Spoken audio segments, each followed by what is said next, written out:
கொஞ்ச நேர தியானத்திற்காக ஆமென் ஒரு வசனத்தை வாசிக்கலாம். அப்போஸ்தலனாகிய பேதுரு எழுதின முதலாம் நிருபம். அப்போஸ்தலனாகிய பேதுரு எழுதின முதலாம் நிருபம் 5ஆம் அதிகாரம் அதனுடைய 8வது வசனத்தை வாசிக்கலாம்.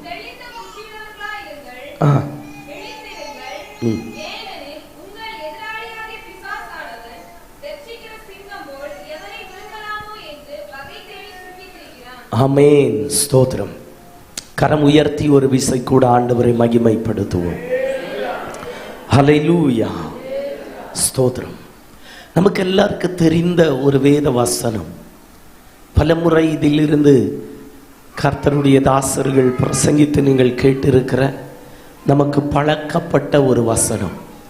இன்று ராத்திரியும் பரிசுத்த ஆவியானவர் இந்த வசனத்தில் இருந்து நம்மோடு பேச அவர் வல்லவராயிருக்கிறார். ஹல்லேலூயா. ஆதி நூற்றாண்டில் தெய்வ சபை அனுபவித்த பல உபத்திரவங்கள், பல பிரயாசங்கள், விசுவாசிகள் அனுபவித்த நெருக்கங்கள், இதையெல்லாம் முன்னிறுத்தி பரிசுத்த ஆவியில் அப்போஸ்தலனாகிய பேதுரு எழுதுகிறார், தெளிந்த புத்தி உள்ளவர்களாயிருங்கள், விழித்திருங்கள். ஹல்லேலூயா. பேதுரு இந்த வார்த்தையை எழுதுவதற்கு மற்றொரு விசேஷித்த காரணம் உண்டு. பேதுரு அப்போஸ்தலன் இந்த வார்த்தையை எழுதுவதற்கு பிரதான காரணம் பேதுருவின் வாழ்க்கையில் வந்த தோல்வி பேதுருவை இப்படி எழுத வைத்தது. எத்தனை பேர் விசுவாசிக்கிறீங்க? எத்தனை பேர் இங்க கவனிக்கிறீங்க? தயவு செய்து நம்முடைய விசுவாசிகளுடைய ஒரு குழப்பம்னு சொன்னா, பைபிளில் ஒரு வசனம் பிரசங்கிக்கிறவர்கள் வாசிக்க சொன்னால் அந்த வசனம் வாசித்து முடித்த பிறகும் மீண்டும் அந்த அதிகாரம் முழுவதையும் வாசிச்சுக்கிட்டே இருப்பாங்க. தயவாய் வீட்டில் போய் வாசிங்க. ஒரு காரியம் சொல்லுகிறேன், உங்கள் அத்தனைக்கு எனக்கு ஒன்றும் தெரியாது. சோதரம் ஒரு அல்லேலூயா சொல்லுங்க. உங்களுக்கு தெரிகிறது தான் நான் ராத்திரி சொல்லுவேன். சோதரம் அல்லேலூயா. உள்ள இருக்கிறதே எனக்கு சொல்ல தெரியும். வெளியே இருந்து எனக்கு ஒன்றும் சொல்லவும் தெரியாது. கரம் உயர்த்தி ஒரு அல்லேலூயா சொல்லுங்களா? கொஞ்சம் உற்சாகமா சொல்லுங்களேன். அல்லேலூயா. சில பிரசங்கிமார் சொல்லுகிற ஒரு வார்த்தை உண்டு, நானும் சொல்லியிருக்கிறேன். சொல்றதுல ஒன்றும் அது தப்பு இல்லை. சோத்ரம். என்ன சொல்லுவாங்க தெரியுமா? இயேசுவினுடைய சமூகத்தில் வந்த யாரும் எப்படி போனதில்லை, வெறுமையாய். கேட்டிருக்கீங்களா? கேட்டிருக்கீங்களா? ஆனால் நான் சொல்றேன், சிலர் வெறுமையா போயிருக்கிறாங்க. சோத்ரம். ஹல்லேலூயா. லூக்கா 18ஆம் அதிகாரம். ஹல்லேலூயா. இங்க பாருங்க, இங்க பாருங்க, உங்களுக்கு தெரிஞ்சது தான் சொல்றேன். லூக்கா 18ஆம் அதிகாரத்தில் ஒரு முதலாளி இருந்தார். அவர் இயேசுவின் சமூகத்தில் வந்தார். சோத்ரம். அவருக்கு இயேசுவோடு சில கேள்விகள் கேட்டார். அவரிடத்தில் இயேசு சில பதில்களை சொன்னப்போ அவரை குறித்து வசனம் சொல்லுகிறது, அவர் மிகுந்த துக்கத்துடனே என்ன செய்தாரா? திரும்பி போனார். அப்போ வெறுமையா போனாரா இல்லையா? ஆனால் 19ஆம் அதிகாரத்தில் ஒரு சோத்திரம் முதலாளி இருக்கிறாரு. அவரை குறித்து வசனம் சொல்லுகிறது, இயேசுவை பார்க்க வகை தேடி காட்டத்தி மரத்தின் மேல் ஏறினார். ஆனால் இயேசுவை சந்தித்த போது ஆமென் ரட்சிப்போடு வீட்டிற்கு திரும்பி போனார். இன்னும் ராத்திரி வசனம் கேட்க வந்துட்டு சோத்திரம் வெறுமையாய் போகிறவர்களை போல அல்ல, இயேசுவையும் கொண்டு செல்லுகிறவர்களா மாறணும், விடுதலையை கொண்டு செல்லுகிறவர்களா மாறணும். பலத்தோடு ஒரு அல்லேலூயா சொல்லுங்களே. சோத்ரம். நல்ல கவனிங்க. பேதுரு இந்த வார்த்தையை தெளிந்த புத்தி உள்ளவர்களாயிருங்கள், விழித்திருங்கள் என்று பேதுரு எழுதுவதற்கு பிரதான காரணம் பேதுருவின் வாழ்க்கையில் வந்த ஒரு பெரிய தோல்விதான் இப்படி பேதுருவை எழுத வைத்தது. ஆமென். ஸ்தோத்திரம். இயேசு கிறிஸ்துவினுடைய இந்த உலக ஜீவிதத்தில் உள்ள அவருடைய ஊழியத்தின் ஒரு முதன்மையான அப்போஸ்தலனாய் பேதுரு அப்போஸ்தலன் காணப்பட்டார்.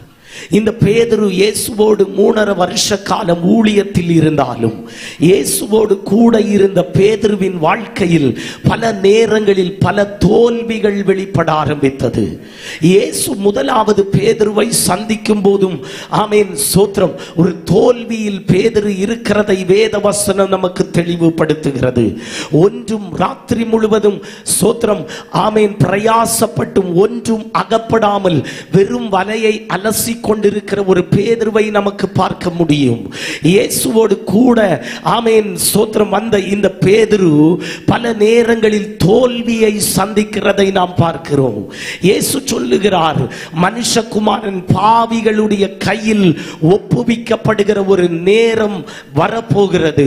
இந்த பாவிகளாகிய மனுஷர்கள் இயேசுவை பிடித்து அவர்கள் சிலுவையில் அறைந்து கொலை செய்வார்கள் என்று சொன்னபோது ஸ்தோத்திரம் பேதுரு சொல்லுகிறார், ஆண்டவரே இது உமக்கு நேரிடக்கூடாது. ஹல்லேலூயா. இது உமக்கு நேரிடக்கூடாது என்று சொன்னபோது இயேசு சொல்லுகிறார், ஆமென் பேதுருவே, நீ மனுஷருக்குரியவைகளை சிந்திக்கிறாய், நீ தேவனுக்குரியவைகளை சிந்திக்கவில்லை என்று சொல்லி அப்பாலே போ சாத்தானே என்று ஆண்டவர் கடிந்து கொள்ளுகிறார்.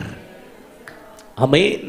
கொஞ்ச நேரத்திற்கு முன்பு இதே பேதுரு ஆமென் இயேசு ஒரு கேள்வி கேட்டபோது சரியாய் சொல்லி ஆமென் பாராட்டு பெற்றவன் தான். இயேசு கேட்டார், என்னை குறித்து ஆமென் ஜனங்கள் யார் என்று சொல்லுகிறார்கள்? அப்போ பேதுரு சொல்லுகிறார், உம்மை பற்றி சிலர் எரேமியா என்றும், சிலர் யோவான் ஸ்நானகன் என்றும், சிலர் தீர்க்கதரிசிகளில் ஒருவர் என்றும் சொல்லுகிறார்கள். அப்ப இயேசு கேட்கிறார், நீங்கள் என்னை பற்றி யார் என்று சொல்லுகிறீர்கள்? 11 சீசர்கள் அமைதியாயிருந்த போது இந்த பேதுரு வாய் திறந்து சொல்லுகிறார், நீர் ஜீவனுள்ள தேவனுடைய குமாரனாகிய கிறிஸ்து என்று நான் அறிந்திருக்கிறேன். ஆமென். ஆண்டவர் பேதுருவை தட்டி கொடுத்து சொல்லுகிறார், பேதுருவை இது உனக்கு வெளிப்படுத்தினது மாம்சம் அல்ல, இரத்தம் அல்ல, இதை உனக்கு வெளிப்படுத்தினது ஆமென் பரலோகத்தின் தேவன் உனக்கு வெளிப்படுத்தினார். ஒரு வெளிப்பாடு சொன்னது நிமித்தம் பாராட்டை பெற்றவன் அடுத்த ஒரு காரியத்தில் அவன் தோற்று போகிறான், அவன் விழுந்து போகிறான். அவன் தேவ சித்தமில்லாமல் அவன் பேசினது நிமித்தம் ஆண்டவர் அவனை கடிந்து கொள்கிறார். தோல்வி அவனுடைய வாழ்க்கையில் வெளிப்பட்டு வருகிறது. ஆமென் ஸ்தோத்திரம். இப்போ பேதுரு சொல்லுகிறார், ஆண்டவரே இது உமக்கு நேரிடக்கூடாது என்று சொன்ன பேதுரு ஆண்டவர் கடிந்து கொண்ட போது சொல்லுகிறார், ஆண்டவரே நான் உம்மோடு கூட நான் மரிக்கவும் தயார் என்று சொல்லுகிறார். உமக்காக நான் மரிக்கவும் ஆயத்தம் என்று சொல்லுகிறார். ஆண்டவர் சொன்னார், பேதுருவை ஒன்றை நீ அறிந்து கொள்ள வேண்டும். ஆமென். கோழி கூவுறதற்கு முன்னமே நீ என்னை 3 தரம் மறுதலிப்பாய் என்று இயேசு அவனோடு ஒரு எச்சரிப்பை சொல்லுகிறார். ஹல்லேலூயா, ஹல்லேலூயா. நாட்கள் கடந்தது, நேரங்கள் கடந்தது. இயேசு சொன்னது போல இயேசு பாவிகளுடைய கையில் ஒப்புவிக்கப்படுகிற ஒரு நேரம் வந்தது. ஆமென் சோத்திர. கெத்செமனே தோட்டத்திற்குள் வைத்து இயேசுவை படையாளிகள் பிடித்து கொள்ளுகிறார்கள். இயேசுவை ஆமென் சோத்திரம் ஒரு குற்றவாளியை போல ஆமென் கயிறுகளால் கட்டி இழுத்து கொண்டு போகிறார்கள். வசனம் சொல்லுகிறது, உம்மோடு மரிக்கவும் தயார் என்று சொன்னவன் இயேசுவை தூரத்தில் பின்பற்றுகிறான். ஹல்லேலூயா. இன்றைக்கு ராத்திரி தெய்வ ஜனம் இந்த உபவாசத்தின் 10வது நாளில் நீங்கள் உங்களை ஆராய்ந்து பார்க்கணும். உங்களுக்கும் இயேசுவுக்கும் இடையில் இருக்கிற உங்க உறவு எப்படி இருக்கிறது? உங்க ஐக்கியம் எப்படி இருக்கிறது? இயேசுவை பின்பற்றுகிறேன் என்று சொல்லுகிற பலரும் தூரத்தில் இயேசுவை பின்தொடர்கிற அனுபவங்கள், இயேசுவுக்கும் அவர்களுக்கு சம்பந்தம் இல்லாமல் ஜீவிக்கிற ஜீவியங்கள் இன்று ராத்திரி அதின் மேல ஒரு வலிய விடுதலை, ஒரு பெரிய விடுதலை இன்று ராத்திரி சம்பவிக்கணும் என்று ஆவியானவர் விரும்புகிறார். உங்களை இயேசுவையும் பிரிக்கிறது எது? இன்று ராத்திரி ஹல்லேலூயா அந்த பிரிக்கிற சம்பவத்தை இன்று ராத்திரி உங்க வாழ்க்கையை விட்டு மாற்றணும். ஹல்லேலூயா. தூரத்தில் இயேசுவை பின்பற்றுகிறவர்களாய் அல்ல, யோவானை போல இயேசுவின் மார்பிலே சாய்ந்திருக்கிறவர்களாய், இயேசுவோடு கூட நடக்கிறவர்களாய் இயேசுவினுடைய இருதயத்தின் ஏக்கங்களை புரிந்து கொள்கிறவர்களாய் இன்று ராத்திரி நீங்களும் நான் மாறணும்னு ஆண்டவர் விரும்புகிறார். எத்தனை பேர் உங்களை ஒப்பு கொடுக்கிறீங்க? இன்று ராத்திரி பரிசுத்த ஆவியானவர் சிலருடைய ஆவிக்குரிய வாழ்க்கையை அவர் கட்டி எழுப்ப விரும்புகிறார். ஹல்லேலூயா. உடைந்து கிடக்கிற சில பலிபீடங்களை என் ஆண்டவர் செப்பனிட விரும்புகிறார். இயேசுவின் நாமத்தில் சில ஆவிக்குரிய வாழ்க்கையில் உடைந்து தகர்ந்து கிடக்கிற சிலரை ஆண்டவர் இன்று ராத்திரி தட்டி எழுப்ப விரும்புகிறார். ஒரு அபிஷேகம் இன்று ராத்திரி இறங்கி அசைவாடுகிறது. சுடரா ரகலே ரெகலே ரெகதே. வாய்களை திறந்து அந்நிய பாஷைகளில் ஹல்லேலூயா இயேசுவோடு கூட நடக்கிறவர்களாய், இயேசுவோடு கூட இருக்கிறவர்களாய், இயேசுவோடு கூட வசிக்கிறவர்களாய் இன்று ராத்திரி நம்முடைய வாழ்க்கை மாறும்படி நம்மை குறித்து ஆண்டவர் விரும்புகிறார். ஆமென். ஹல்லேலூயா, ஹல்லேலூயா. இயேசுவை சோத்திர விட்டு பிரிவதில்லை. உமக்காக மரிக்கவும் தயார் என்று சொன்னவன் சோத்திரம் தூரத்தில் அவன் இயேசுவை பின்பற்றுகிறான். அவன் தூரத்தில் இயேசுவை பின்பற்றுகிறான். பலர் இயேசுவோடு கூட இருக்கிறேன் என்று சொல்லுகிறவர்கள், பலர் இயேசுவோடு கூட வசிக்கிறேன் என்று சொல்லுகிறவர்கள் சோத்திரம். ஆனால் சோத்திரம் பலருடைய வாழ்க்கையும் பார்த்தால் இயேசுவுக்கு அவர்களுக்கு ஒரு சம்பந்தமும் இருக்காது. ஹல்லேலூயா. இயேசுவுக்கு அவர்களுக்கு இடையில 5 கிலோமீட்டர் தூரம் இருக்கும். இன்று ராத்திரி இந்த வசனம் கேட்கும்போ எத்தனை பேர் சொல்ல முடியும், ஆண்டவரே நான் உம்மோடு கூட நடக்க விரும்புகிறேன், நான் உம்மோடு கூட வருகிறப்பா, உங்க கூட நான் சஞ்சரிக்க போகிறேன். ஹல்லேலூயா. எவ்வளவு தூரம் நீ இயேசுவை விட்டு நீ பின்வாங்கி போனாயோ அவ்வளவு தூரம் நீ திரும்பி வரணும்னு கர்த்தர் விரும்புகிறார். ஹல்லேலூயா. இன்று ராத்திரி சீர்பட வேண்டியது சீர்படட்டே, ஒழுங்குபடுத்த வேண்டியது ஒழுங்குபடட்டும். ஆமென். சோத்திரம். உங்களையே நீங்கள் தேவனுடைய கரத்தில் சோத்திரம் ஒரு இணங்கிய ஆயுதமாய் நீங்கள் ஒப்புவிக்க வேண்டியது அது அவசியமாயிருக்கிறது. ஆமென். ஹல்லேலூயா. அப்ப இயேசுவோடு மரிக்கவும் தயார் என்று சொன்னவன் தூரத்தில் இயேசுவை பின்பற்றுகிறான். நடந்த காரியம், இயேசு அரண்மனை முற்றத்தில் ஒரு சோத்திர கைதியை போல, ஒரு குற்றவாளியை போல இயேசுவை பிடித்து வைத்து சிலர் பரியாசம் பண்ணும் போது, சிலர் அவரை துப்பும் போது, சிலர் அவருடைய முகத்தில் அடிக்கும் போது, சிலர் அவருடைய கண்களை கெட்டும் போது, இதெல்லாம் பேதுரு பார்த்து கொண்டு நிற்கிறான். ஹல்லேலூயா.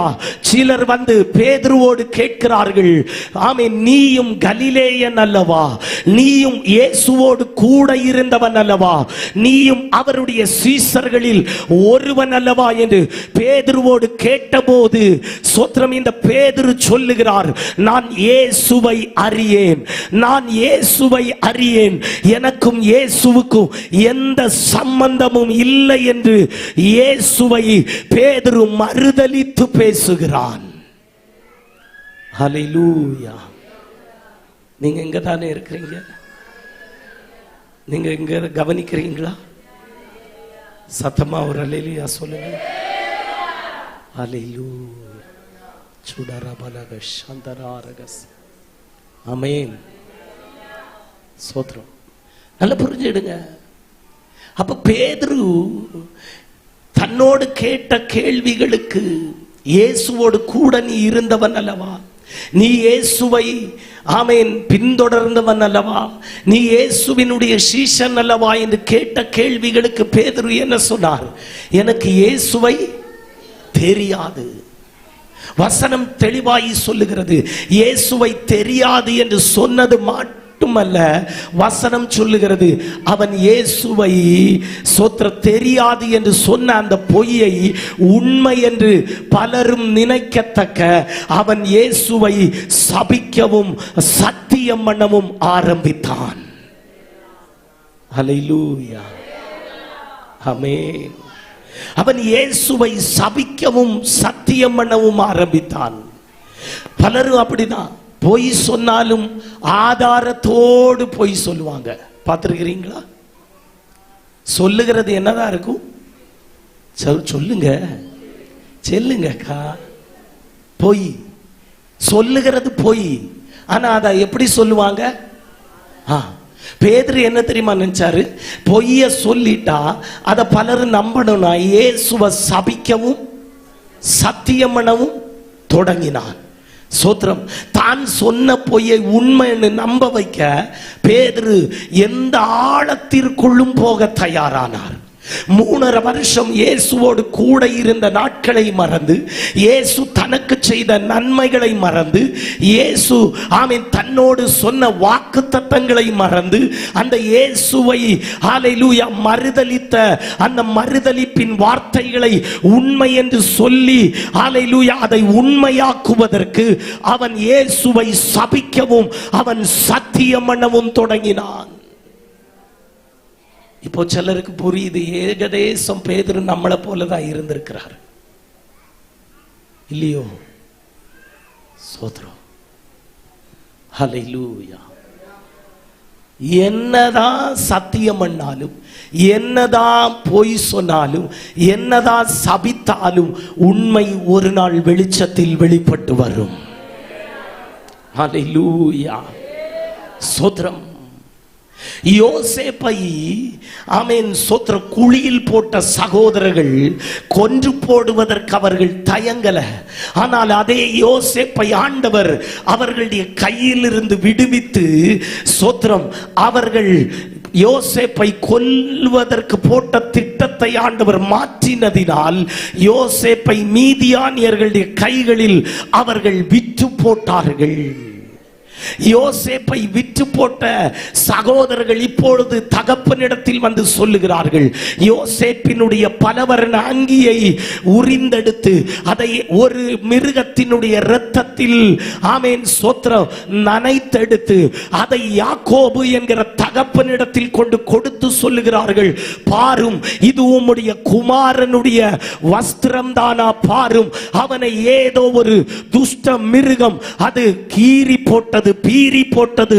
அவனுடைய வஸ்திரத்தை கண்டு நாங்கள் எடுத்துக்கொண்டு வந்தோம் என்று அவர்கள் பொய் சொல்லுகிறார்கள். ஹல்லேலூயா. சொல்லுகிறது பொய்யாயிருந்தாலும் ஆமென் வஸ்திரத்தை அவர்கள் ஆதாரமாக்கி அந்த பொய்யை அவர்கள் உண்மையாக்குகிறார்கள். ஆனால் ஒரு காரியத்தை நான் பரிசுத்த ஆவியில் சொல்லுகிறேன், யோசேப்பினுடைய பலவர்ண அங்கி இங்கே உரியப்படும் போது யோசேப்புக்காக எகிப்திலே பார்வோனின் அரண்மனையில் ஆமென் ஒரு ராஜ வஸ்திரத்தை கர்த்தர் உருவாக்கி கொண்டே இருந்தார். இன்னும் ராத்திரி பரிசுத்த ஆவியில் சொல்லுகிறேன், உனக்கு விரோதமாய் ஆமென் சோத்திர சில கெட்டு கதைகளை உருவாக்கி உன் நியாயத்தை புரட்டி ஆமென் பொய்களால் உன்னை ஆமென் உடைக்க நினைத்தவர்கள் காண்க உன்னை உயர்த்துகிற ஒரு தெய்வீக அபிஷேகம் இன்று ராத்திரி இதற்குள் அசைவாடுகிறது. இன்று ராத்திரி விசுவாசிக்கிறவர்கள் இருந்தால் வாய்களை திறந்து கரங்களை தட்டி ஆண்டவரை மகிமைப்படுத்துவோம்.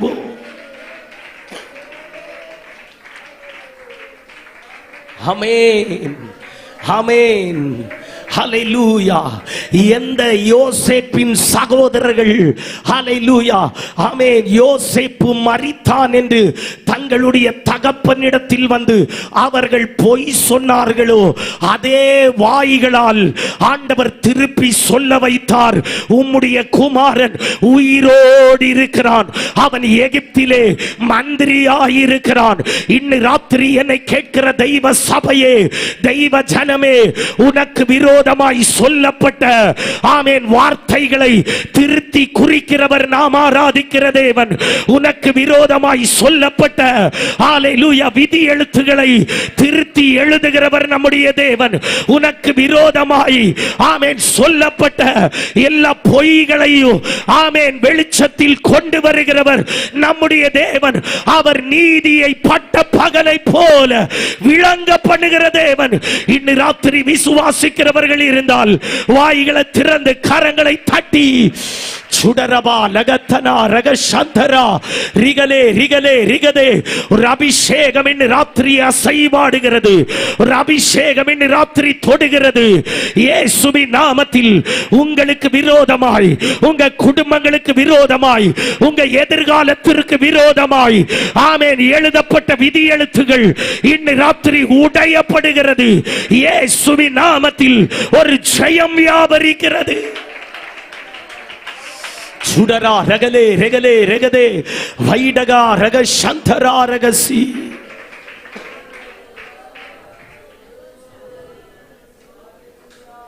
ஆமென். ஹல்லேலூயா. எந்த சகோதரர்கள் யோசேப்பு மரித்து போனான் என்று பொய்யாய் ஆமென் சோத்திரம் வந்து தகப்பனிடத்தில் யோசேப்பின் வஸ்திரத்தை காண்பித்து சொன்னார்களோ அதே சகோதரர்கள் உம்முடைய குமாரன் உயிரோடு இருக்கிறான் என்று ஆமென் ஆண்டவர் சொல்ல வைத்தார். இந்த ராத்திரி நான் விசுவாசத்தோடு சொல்லுகிறேன், உங்களுக்கு விரோதமாய் சொல்லப்பட்ட வாக்குகளை, வார்த்தைகளை என் ஆண்டவர் இந்த ராத்திரி முதல் அவர் திருத்தி எழுத போகிறார். ஒரு தேவ கரம் இன்று ராத்திரி இதற்குள் அசைவாடுகிறது. இன்று ராத்திரி நியாயத்தை நிலைநாட்டுகிற, நீதியை ஆமென் ஸ்தாபிக்கிற அதே ஆமென் சோத்திர சர்வலோகத்தின் நியாயாதிபதியாகிய கர்த்தர் இந்த ராத்திரி இதற்குள் எழுந்தருளுகிறார். அவருடைய நாமம் ஆமென் சோத்திர நீதி என்பது அவருடைய நாமம். அவர் நீதியை விளங்க பண்ணுகிறவராயிருக்கிறார். ஆமென். என்னை சந்தோஷப்படுத்தின இன்னொரு காரியம் அதில் இருக்கிறது. சோத்ரம். யாரெல்லாம் யோசேப்பு என்கிற உம்முடைய குமாரன் மரித்தான் என்று சொன்னார்களோ அவர்களுடைய சந்ததிகளை கொண்டு சோத்ரம் 40 வருஷ வனாந்திர பிரயாணத்தில் யோசேப்பின் எலும்புகளை என் ஆண்டவர் சுமக்க வைத்தார். இன்று ராத்திரி விசுவாசிக்கிறவர்கள் உண்டோ? ஹல்லேலூயா. உங்க நீதி புரட்டப்பட்டிருக்கலாம், உங்க நியாயம் எடுபடாமல் இருக்கலாம்.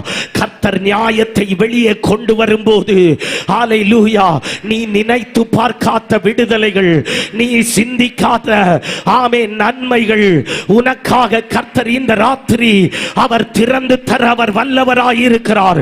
விசுவாசிக்கிறவர்கள் இருந்தால் இந்த ராத்திரி ஆண்டவரை மகிமைப்படுத்து. அவருடைய கரம் உங்களுக்காக இந்த ராத்திரி அசைவாடுகிறது. இயேசுவின் நாமத்தில் தெய்வ சபைக்கு விரோதமாய், தெய்வ ஜனத்திற்கு விரோதமாய் ஹல்லேலூயா எழும்புகிற எல்லா ஆமென் அநீதியின் கிரியைகளையும் இன்று ராத்திரி ஆவியில் நாங்கள் முறியடிக்கிறோம். ஒரு வலிய ஜெயம் வியாபரிக்கட்டே. இயேசுவின் நாமத்தில் ஒரு ஜெயம் வெளிப்பட்டு வருவதாக. ஆமென். எத்தனை பேர் விசுவாசிக்கிறீங்க? ஹல்லேலூயா, ஹல்லேலூயா. நல்ல கவனிங்க. இங்கே பேதுரு இயேசுவை தூரத்தில் பின்பற்றி வருகிறான். தூரத்தில் பின்பற்றி வந்தவன் அரண்மனை முற்றத்தில் இயேசுவை பிடித்து வைத்திருக்கிறதை கண்டு ஆமென் அங்கே என்ன நடக்கிறது என்பதை அவன் தூரத்தில் ஆமென் சோத்திரம் நின்று கவனித்துக் கொண்டிருக்கும் போது தன்னோடு கேட்கப்படுகிற கேள்விகளுக்கு ஆமென் நீ இயேசுவோடு கூட இருந்தவன் அல்லவா என்கிற கேள்விகளுக்கு அவன் சரியான பதிலை சொல்லவில்லை. அவன் பொய் சொல்லுகிறான். அவன் இயேசுவை மறுதலித்து பேசுகிறான். ஹல்லேலூயா. ஆனால் ஆமென் சோத்திரம் மறுதலித்து 3 முறை பேசின போது ஹல்லேலூயா இயேசு எச்சரித்திருந்தது போல சேவல் கூவ ஆரம்பித்தது. ஆமென். சேவல் கூவின போது பேதுருவுக்கு நினைவு வந்தது. இயேசு தன்னோடு சொல்லி இருந்தாரே, பேதுருவே நீ என்னை 3 தரம் மறுதலிப்பாய் என்று அந்த வார்த்தையை அவன் நினைவு கூர்ந்தான். ஆமே, இப்ப அவன் இயேசுவை பார்க்கிறான். இயேசுவின் கண்கள் பேதுருவை பார்க்கிறது. 2 பேருடைய கண்களும் ஒன்றோடு ஒன்று சந்தித்த போது இந்த பேதுருவின் இருதயம் சுக்குநூறாய் உடைந்தது. இன்று ராத்திரி நான் சொல்லுகிறேன், இதற்குள்ளே கர்த்தருடைய மனதுருக்கத்தின் கண்கள் அசைவாடுகிறது. அவருடைய கிருபையுள்ள கண்கள் அசைவாடுகிறது. நீ எவ்வளவு தூரத்தில் போயிருந்தாலும், நீ எவ்வளவு தூரமாய் அவரை விட்டு விலகி இருந்தாலும், இன்று ராத்திரி உன்னை சந்திக்கிற அவருடைய கண்கள் இதற்குள் அசைவாடுகிறது. விசுவாசிக்கிறவர்கள் இருந்தால் இன்று ராத்திரி ஆண்டவரை துதி. உன் இருதயம் இதற்குள் சுக்குநூறாய் உடையும் என்றால், ஆமே, இன்று ராத்திரி உன்னை ஹல்லேலூயா அசாதாரணமான விடுதலைக்குள் கொண்டு வர, உனக்காய் அற்புதங்களை செய்ய, உன்னை திரும்பவும் எழும்ப பண்ண, உன்னை திரும்பவும் தூக்கி எடுக்க, உன்னை குறித்த வாக்குத்தத்தங்களில் உன்னை வேரூன்றி நிலைநிறுத்த இந்த இயேசு அவர் போதுமானவராய் இன்று ராத்திரி இதற்குள் எழுந்தருளி இருக்கிறார். ஷாபாராகா ராபாலாகா ரேகேலேபே ஷேதேரேகே லாதாராபா ஷாந்தாராபாராகா. இயேசுவின் நாமத்தில், இயேசுவின் நாமத்தில் ஆமென். தெய்வீக விடுதலைகள், தெய்வீக அற்புதங்கள் இன்று ராத்திரி வெளிப்படுவதாக. ஆவிக்குரிய வாழ்க்கையில் சில விடுதலைகள் சம்பவிப்பதாக. Oh Jesus, Jesus, Jesus. Retelebe shataraga leberege shantaragasi. Hallelujah, hallelujah. Amen. ஆமென். இயேசுவின் கண்கள் பேதுருவை சந்தித்த போது, பேதுரு இயேசுவை ஆமென் கண்டபோது, ஸ்தோத்திரம், இந்த வார்த்தைகளை நினைவு கூர்ந்தார். வசனம் சொல்லுகிறது, பேதுரு மனங்கசந்து அவன் ஆமென் வெளியே போய் அழுதான். ஹல்லேலூயா, ஹல்லேலூயா. ஸ்தோத்திரம். சம்பவித்தது என்ன தெரியுமா? பேதுருவுக்குள்ளே ஒரு பாவ உணர்வு வெளிப்பட்டது. ஒரு பாவ உணர்வு வெளிப்பட்டது. ஒரு பாவ உணர்வு வெளிப்பட்டது. எங்கே பாவத்தை குறித்த ஒரு உணர்வு உண்டாகிறதோ, ஒரு பாவத்தை குறித்த அனுதாபம் வெளிப்படுகிறதோ, அங்கே ஆமென் கர்த்தருடைய விடுதலை வெளிப்படும். இருதயம் கடினப்படுகிறது என்றால், ஹல்லேலூயா, நீ கர்த்தருடைய விடுதலையை சுதந்திரிக்க முடியாது. இன்றைக்கு கடின இருதயங்கள் உடைக்கப்படுவதாக, கடின இருதயங்கள் உடைவதாக. உன் பாவத்தை குறித்த ஒரு மனங்கசந்துள்ள ஆவியில் ஒரு வேதனையான ஒரு அனுபவம் உண்டாகி நீ அழுவதற்கு தயார் என்றால், உன் இருதயம் உடையும் என்றால், ஆமே, உன்னை அசாதாரணமாய் கரங்களில் எடுக்கிற ஒரு தேவ கிருபை உண்டு. இன்று ராத்திரி எத்தனை பேர் ஒப்பு கொடுக்கிறீங்க? ஒரு பாவ உணர்வு நமக்கு தேவை. ஆமென். ஹல்லேலூயா, ஹல்லேலூயா. இதே பேதுரு செய்த இதே தவறு அல்லவா யூதாசும் செய்தது? 2 பேர் செய்த தவறுக்கு பெரிய வித்தியாசம் எனக்கு தோணல. யூதாசு செய்ததும் பேதுரு செய்ததும் ஒரே தவறுதான். ஆனால் ஒருவன் மனங்கசந்து பாவ உணர்வு அடைந்து அழுத போது, வேறொருவனோ குற்ற மனசாட்சியினால் வாதிக்கப்பட்டு ஆமென் அவன் உடைந்து தகர்ந்து இல்லாமலாகி போனான். ஹல்லேலூயா, ஸ்தோத்திரம். இன்று ராத்திரி நான் சொல்லுகிறேன், நமக்குள்ளே வெளிப்பட வேண்டியது குற்ற மனசாட்சி அல்ல, நமக்குள்ளே பாவ உணர்வு வெளிப்படணும். ஒரு பின்மாற்றக்காரனை சம்மதிச்சு ஸ்தோத்திரம் சொல்லும் போது, ஒரு பின்மாற்றக்காரனுக்குள்ளே எப்போதும் ஆமென் ஸ்தோத்திரம் குற்ற உணர்வு இருக்கும், குற்ற மனசாட்சி இருக்கும். குற்ற மனசாட்சி உள்ளவனால் ஜெபிக்க முடியாது, ஆராதிக்க முடியாது, தேவனுக்காக செயல்பட முடியாது. குற்ற குற்ற மனசாட்சி உள்ளவன் சமாதானத்தை இழந்து, ஆமென், நிம்மதியை இழந்து, ஹல்லேலூயா, குற்ற மனசாட்சி உள்ளவன் எப்போதும் தலை குனிந்தே வாழுவான். ஆனால் இன்று ராத்திரி நான் பரிசுத்த ஆவியில் சொல்லுகிறேன், உங்க குற்ற மனசாட்சிகளை மாற்றி உங்களை கிறிஸ்துவில், ஹல்லேலூயா, தலை நிமிர்ந்து நிற்கிறவர்களாய் மாற்றுகிற இயேசு கிறிஸ்துவினுடைய இரத்தத்தின் வல்லமை இன்று ராத்திரியும் இதற்குள் அசைவாடி கொண்டிருக்கிறது. அந்த இரத்தத்தின் வல்லமை இன்று ராத்திரியும் இதற்குள் வெளிப்பட்டு கொண்டிருக்கிறது.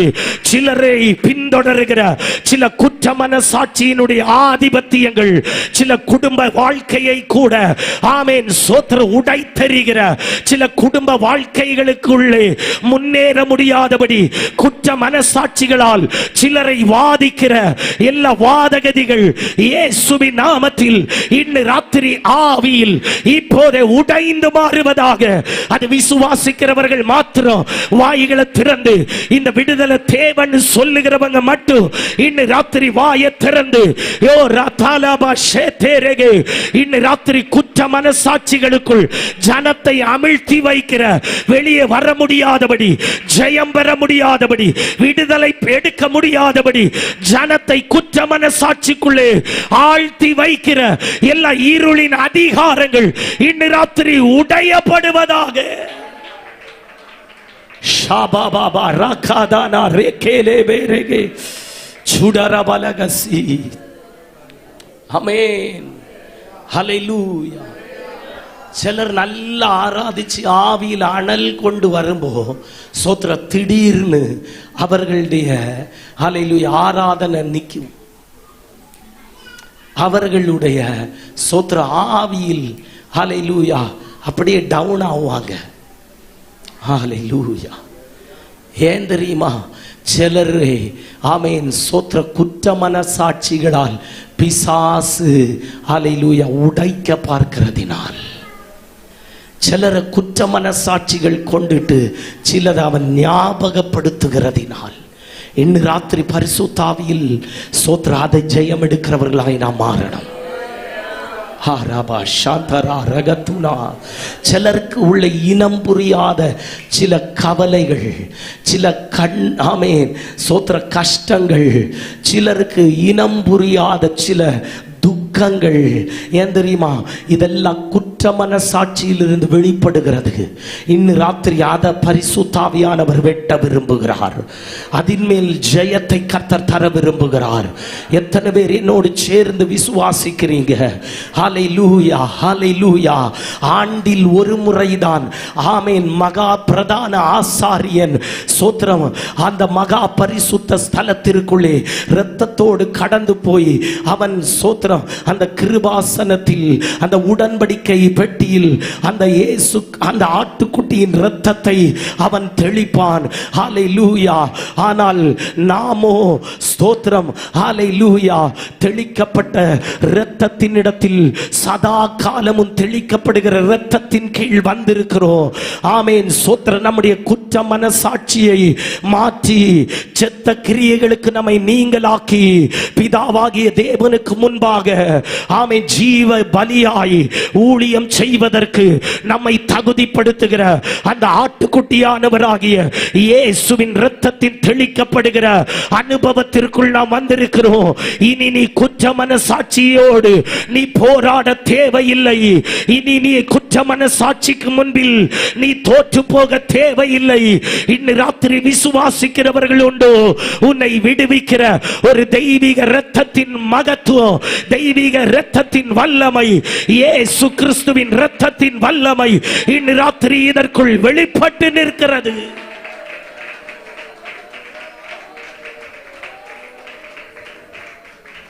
ஆமென், ஹல்லேலூயா, ஹல்லேலூயா. அப்ப பேதுரு பாவ உணர்வடைந்தான். ஸ்தோத்திரம். நான் உங்களோடு சொல்லுகிறேன், தோல்வி எல்லாருடைய வாழ்க்கையிலும் வரும். தோல்வி மனுஷ வாழ்க்கையில் வருவது இயல்பு. ஆமென். நான் பல முறை தோற்றிருக்கிறேன். என் வாழ்க்கையே தோல்விதான். ஸ்தோத்திரம். நீங்க பேசாம இருக்கிறதுனால நீங்க எப்பவுமே ஜெயிக்கிறவர்களா இருப்பீர்கள். நான் அதற்காக ஆண்டவரை துதிக்கிறேன். ஆனா தோல்வி மனுஷனுடைய வாழ்க்கையில் எப்போதுமே வெளிப்படும். தோல்வி இல்லாத ஒரு மனுஷனையும் இந்த உலகத்தில் பார்க்க முடியாது. ஸ்தோத்திரம். தோல்வி எல்லாருடைய வாழ்க்கையிலும் வெளிப்படும். ஆனால் இயேசு நம்மை குறித்து விரும்புவது, பரிசுத்த ஆவியானவர் நம்மை குறித்து விரும்புவது, தோல்விக்குள் நாம் இருக்க அல்ல, அந்த தோல்வியை விட்டு நாம் வெளியே வர கர்த்தர் நம்மை குறித்து விரும்புகிறார். ஹல்லேலூயா. பிசாசு தோல்வியை தந்து, தோல்வியை காண்பித்து, தோல்விக்குள்ளேயே நம்மை அடிச்சமர்த்த நினைக்கும் போது, தோல்விக்குள்ளேயே நம்மை உடைத்தெறிய பார்க்கும் போது, தோல்விக்குள்ளேயே நம்மை வைக்க நினைக்கும் போது, இன்று ராத்திரி விசுவாசிக்கிறவர்கள் உண்டோ? தோல்விக்குள் இருந்து உன்னை தூக்கி எடுக்கிற கர்த்தருடைய கரம் இன்று ராத்திரி இதற்குள்ளே அசைவாடுகிறது. ஹல்லேலூயா. தோல்விக்குள் இருந்து உன்னை கரம் பிடித்து தூக்கி எடுக்க அந்த தேவனுடைய கரம் இதற்குள் வெளிப்படுகிறதை நான் ஆவியில் பார்க்கிறேன். சில தோல்வியுடைய ஆதிபத்தியங்கள், சிலரை பின்தொடர்கிற சில தோல்வியின் கட்டுகள், சில தோல்வியுடைய சக்திகள் இன்று ராத்திரி இயேசுவின் நாமத்தில் அது அவிழப்படுகிறது. விசுவாசிக்கிறவர்கள் வாய்களை திறந்து நல்ல துதி, நல்ல துதிங்க, நல்ல துதிங்க. சில தோல்வியுடைய கிரியைகள் இன்று ராத்திரி அவிழுகிறது. சில தோல்வியுடைய மண்டலங்கள் இன்று ராத்திரி உடைகிறது. ஆரா ஷேகே ரேகே லேகே எல்லா தோல்வியுடைய அதிகாரங்களையும் என் ஆண்டவர் இந்த ராத்திரி அவர் உடைத்தெறிகிறார். ஆமென். ஹல்லேலூயா. ஹல்லேலூயா. தோற்றவன் உலகத்திற்கு வேண்டாம், தோற்றவன் ஆமென் ஸ்தோத்திர யாருக்கும் வேண்டாம். ஆனால் தோற்றவனை ஆண்டவருக்கு தேவை. ஹல்லேலூயா. தோற்றவனை கர்த்தருக்கு தேவை. இன்று ராத்திரி நான் சொல்லுகிறேன், நீ தோல்வியோடு இருக்கிறாயோ, உன் தோல்வியில் உன்னை கரம் பிடித்து உயர்த்தி உன்னை அவருடைய சித்தத்திற்குள்ளே நிலை நிறுத்துகிற ஒரு தேவனை நாம் ஆராதித்துக் கொண்டிருக்கிறோம். ஆமென். ஹல்லேலூயா. ஸ்தோத்திரம். நோவாவுடைய நாட்களில் ஆமென் தோற்று போனது ஸ்தோத்திர ஒரு காக்கா. ஹல்லேலூயா. நோவாவுடைய பேழையில் இருந்து திறந்து விட்ட 2 பறவைகள் உண்டு. எதெல்லாம்?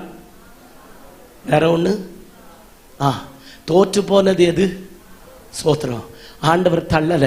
ஸ்தோத்திர. எலியாவின் காலகட்டம் வந்தப்போ கர்த்தர் தோற்று போன காக்கையை பயன்படுத்தினார். உலகத்திற்கு தோற்ற நீ தேவையில்லை, ஆனால் தோல்வியை சம்மதிக்கிற ஒப்பு கொடுக்கிற நீ என் ஆண்டவருக்கு தேவையா இருக்கிறா. எத்தனை பேர் விசுவாசிக்கிறீங்க?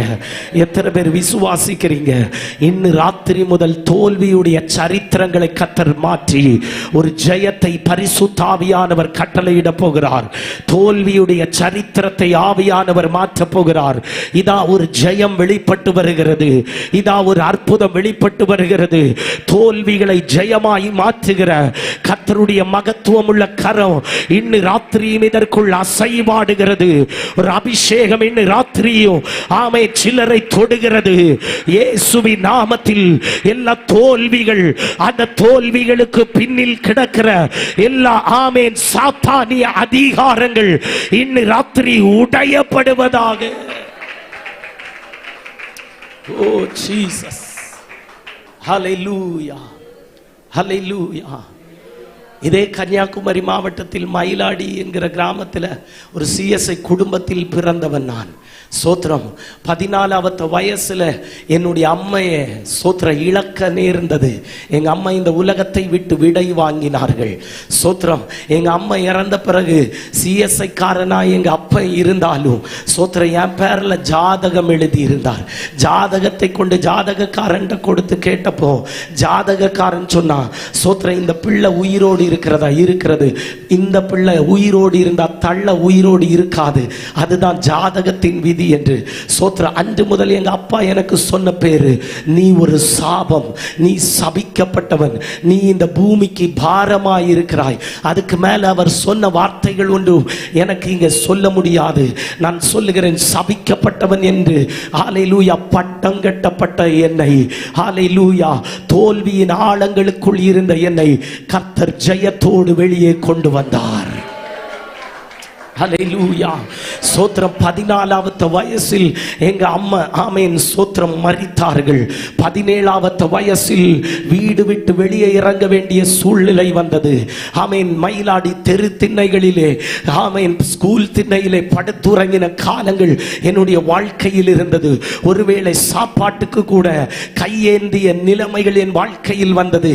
யாருக்கும் வேண்டாதவனாய், தோற்று போனவனாய், தகர்ந்து போனவனாய், சபிக்கப்பட்டவன் என்கிற பெயரோடு வாழ்க்கையிலே, ஆமேன், சோத்திர, மரணத்தை மாத்திரமே லட்சியமாக்கி, ஆமேன், முன்னேறின என்னை என் இயேசு தொட ஆரம்பித்தார். என் இயேசு சந்திக்க ஆரம்பித்தார். என் தோல்வியை அவர் ஜெயமாய் மாற்றினார். சாபம் என்று சொன்னவர்களுக்கு கர்த்தர் என்னை ஆசீர்வாதமாக்கினார். இன்று ராத்திரி நான் சொல்லுகிறேன், நீ எத்தனை பெரிய தோல்வியின் ஆழங்களுக்குள் இருந்தாலும், நீ எத்தனை பெரிய, ஆமேன், கண்ணீர்களுக்குள் இருந்தாலும், நீ எத்தனை பெரிய சாபத்திற்குள் இருந்தாலும், இன்று ராத்திரி, ஆமேன், அவருடைய கரம் உன்னை தொடும்போது, அவருடைய கரம் உன்னை தொடும்போது, ஹல்லேலூயா, எல்லா கெட்டுகளும் அவிழும், எல்லா தோல்வியும் ஜெயமாய் மாறும். ஒரு அற்புதம் இன்று ராத்திரி அது சம்பவிக்கும். விசுவாசிக்கிறவர்கள் மாத்திரம் வாய்களை திறந்து ரேகேலேவே ஷாதாரகா லீபாரக சந்தராரகசி, இயேசுவின் நாமத்தில் இன்று ராத்திரி தோல்விகள் மாறுவதாக, கெட்டுகள் அவிழுவதாக, அற்புதங்கள் சம்பவிப்பதாக. ஆமென். ஹல்லேலூயா. பேதுருவின் வாழ்க்கையில் வந்த இந்த தோல்விதான் பேதுரு அப்போஸ்தலனை பின்னாட்களில், ஸ்தோத்திரம், சபைக்கு நிருபம் எழுதும் போது எழுத வைத்தது. என்ன எழுத வைத்தது? நீங்கள் தெளிந்த புத்தி உள்ளவர்களாயிருங்கள், விழித்திருங்கள்.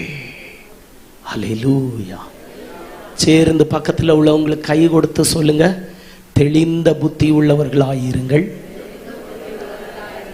விழித்திருங்கள். சோத்திரம். பிள்ளைகள், அண்ணமாரு கொஞ்சம் பக்கத்தில் கை கொடுத்து சொல்லுங்கம்மா, தெளிந்த புத்தி உள்ளவர்களாயிருங்க, விழித்திருங்கள். கரம் உயர்த்தி ஒரு அல்லேலூயா சொல்லுங்க. ஹல்லேலூயா. அப்போஸ்தலனாகிய பேதுருவின் வாழ்க்கையில் தோல்வி வருவதற்கு காரணம் என்ன? தேவன் எச்சரித்தும், கர்த்தருடைய வார்த்தை நேரமே வெளிப்பட்டும், ஆமென், சோத்திரம், அந்த எச்சரிப்பை உதாசீனப்படுத்தினார்.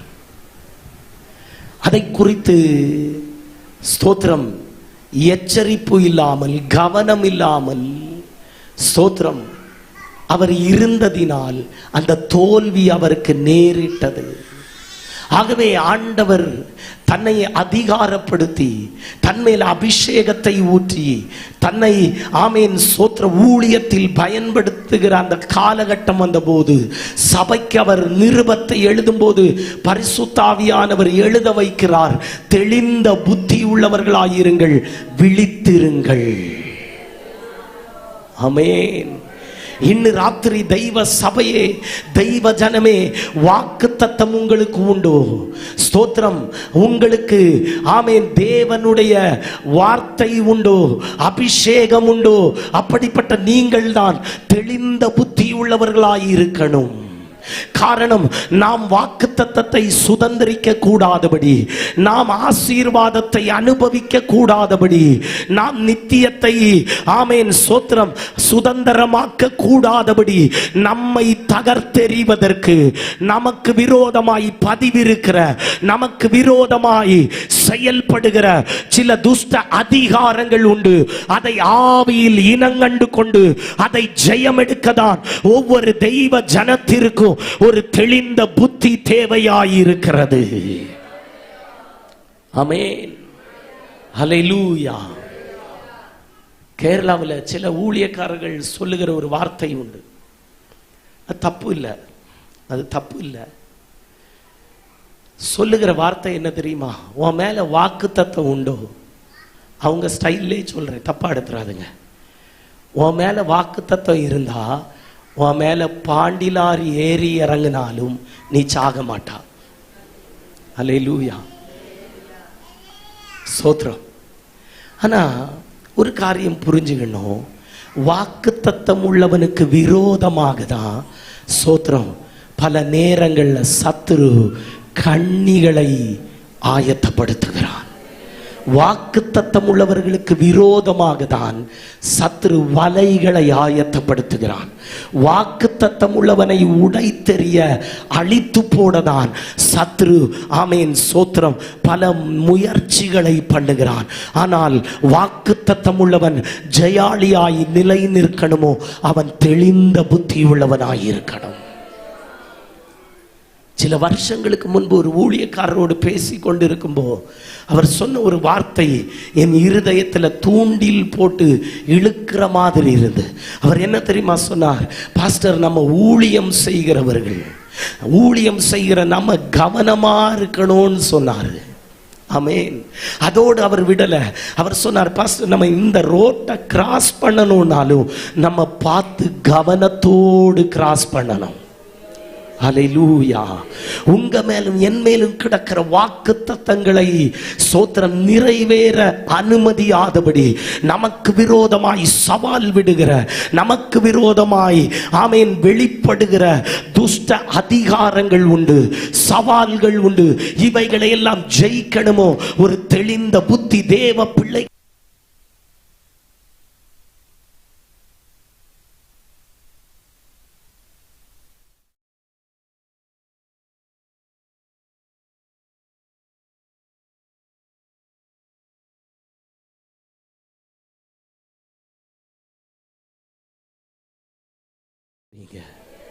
ஹல்லேலூயா. அப்ப நல்லா கவனிச்சிடுங்க. ஆமென். தெளிந்த புத்தியாய் இருக்கிறவர்களால் மட்டுமே சோத்திரம் ஜெயம் பெற்றுக்கொள்ள முடியும்.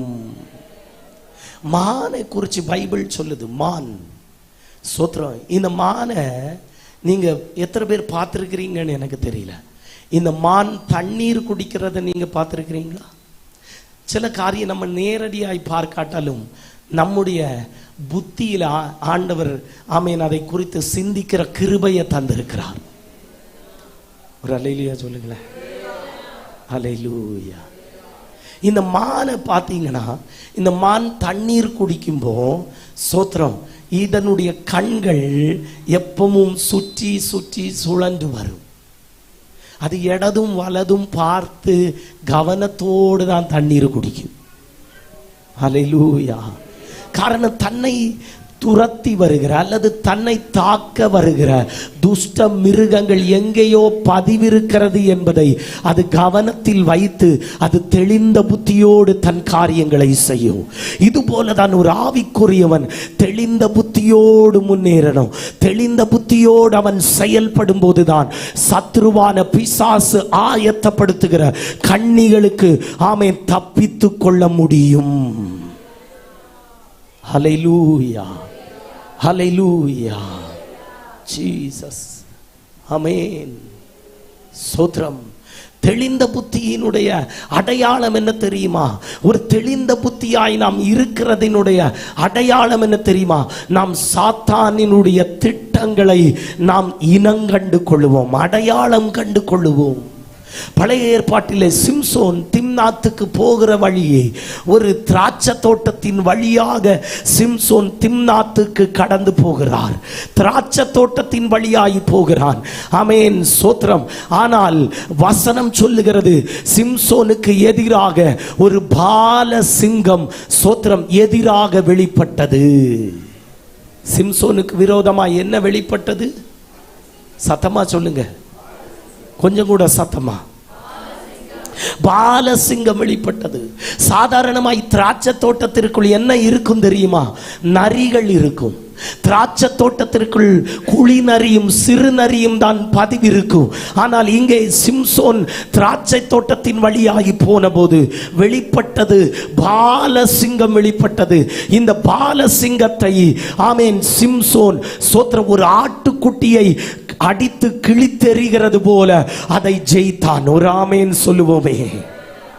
இன்று ராத்திரி நான் சொல்லுகிறேன், ஸ்தோத்திரம், நமக்கு விரோதமாய் பதிவிருக்கிற சத்ரு எங்கே பதிவிருக்கிறான் என்று நமக்கு சொல்ல முடியாது. எந்த விதத்தில் பதிவிருக்கிறான் என்று சொல்ல முடியாது. அவன் எப்போது வெளிப்பட்டாலும், அவன் ஏது வடிவத்தில் வெளிப்பட்டாலும், அவனை சிறைப்பிடித்து அவனை ஜெயம் எடுப்பதற்கான ஒரு தெளிந்த புத்தி தெய்வ சபைக்கு, தெய்வ ஜனத்திற்கு அது தேவையாயிருக்கிறது. எத்தனை பேர் விசுவாசி இன்று ராத்திரி?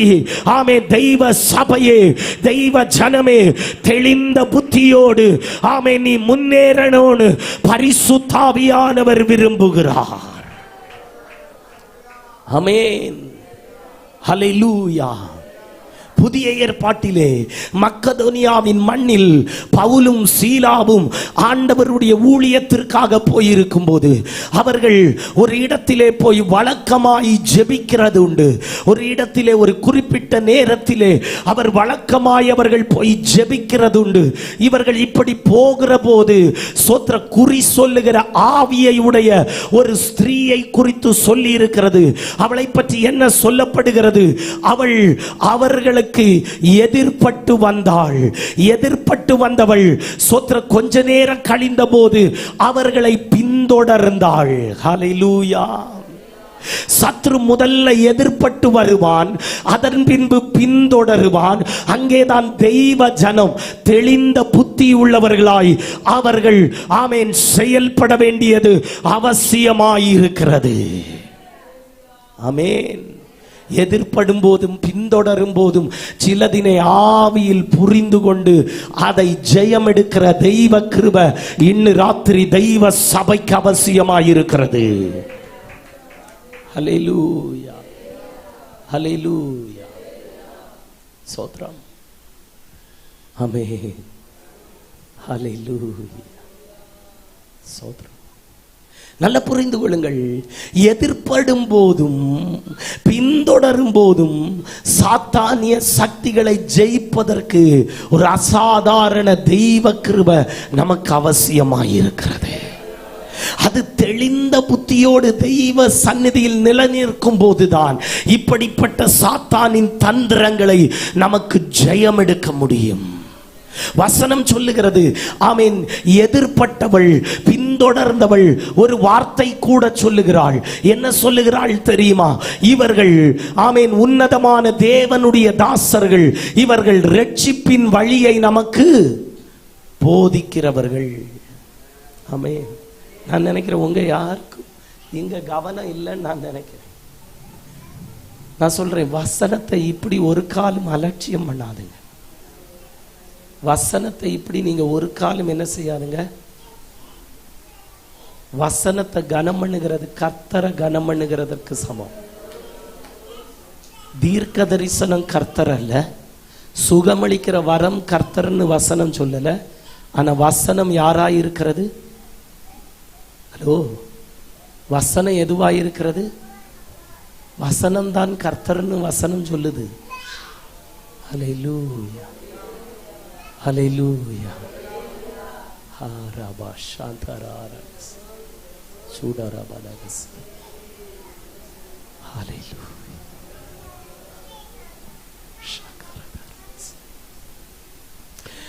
உலகம் எல்லாம் மாயையா, உலகம் எல்லாம் மாயை ஐயா, உம் அன்பு ஒன்றே போதுமையா, உம் அன்பு ஒன்றே பிரசன்னம் பிரசன்னம்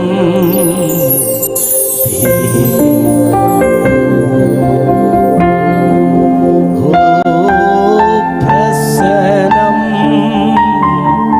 பிரசன்னம் தேவ இன்னும் உம்மை அறியணுமே, சேர்ந்து இன்னும் உம்மை அறியணுமே, இன்னும் கிட்டி சேரணுமே, இன்னும் சேரணுமே. பிரசன்னம் பிரசன்னம் தேவ. சேர்ந்து பாடுவோமா எல்லாரும் சேர்ந்து? பிரசன்னம் பிரசன்னம் தேவ. கரம் பிடித்த நாயகனே, நாயகனே, கைவிடாத தூயவரே, கைவிடா பிரசன்னம் பிரசன்னம் தேவ. பிரசன்னம் பிரசன்னம் தேவ. ஆமென். அப்ப குறி சொல்லுகிற ஆவியை உடைய அந்த ஸ்திரீ சொல்லுகிறாள், இவர்கள் உன்னதமான தேவனுடைய தாசர்கள், இவர்கள் ரட்சிப்பின் வழியை நமக்கு போதிக்கிறவர்கள் என்று அவள் சொல்லும் போது சோத்திரம், அவளை ஒரு நாள் வந்தபோது சோத்திரம் இந்த பவுல் சினங்கொண்டு அவளை கடிந்து கொள்ளுகிறார். அவளுக்குள் இருந்த பொல்லாத ஆவியை கடிந்து கொள்ளுகிறார். நீங்க பாருங்க, அவள் சொல்லுகிற வார்த்தை சரிதான், ஆனால் அது வெளிப்பட்டு வருகிற இடம் சரியில்லை. அல்லேலூயா.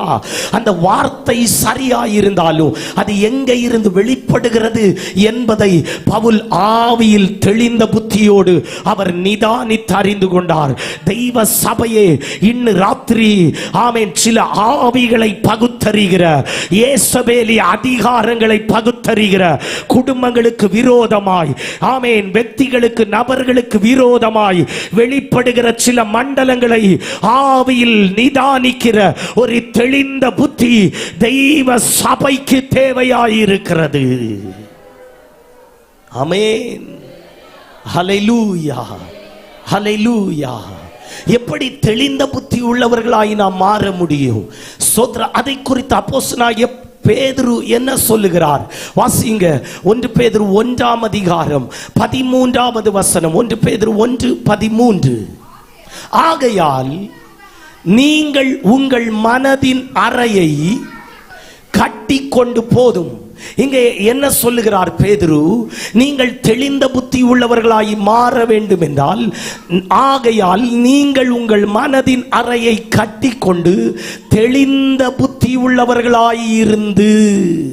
அப்போ தெளிந்த புத்தி உள்ளவர்களாய் இருப்பதற்கு அப்போஸ்தலனாகிய பேதுரு சொல்லுகிற சோத்திரம் ஆலோசனை என்ன?